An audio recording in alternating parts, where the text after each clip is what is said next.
Ito pala ang dahilan kung bakit nahumaling at titig na titig ang photographer kay Chelsea Manalo. Let's take a look.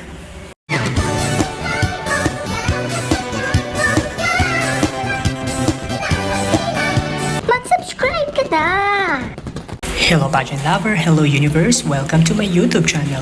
Pinag-uusapan ng mga netizens ang nasagip na camera habang kausap ng CEO ng Miss Universe Organization na si Anja Cratchit-Tatip ang pambato ng Pilipinas na si Chelsea Manalo sa Miss Universe 2024 na ginaganap sa Viva Mexico.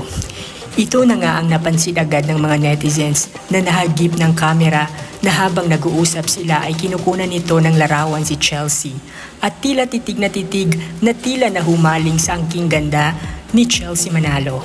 At syempre, dahil mausisa ang mga Pinoy fashion fans, ay nalaman agad ang pangalan ng photographer na si Jose Guillen, 22 years old, mula sa bansang Paraguay. Siya ay bahagi ng Miss Universe Organization Digital Team.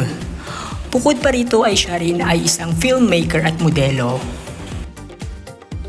Pero napag-alaman ng mga netizens na taken na ito, agad namang nahanap ang social media nito at nahalungkat nga ang hinihilaang girlfriend nito na kaya naman pala dahil hawig na hawig si Chelsea Manalo na isang morena beauty rin.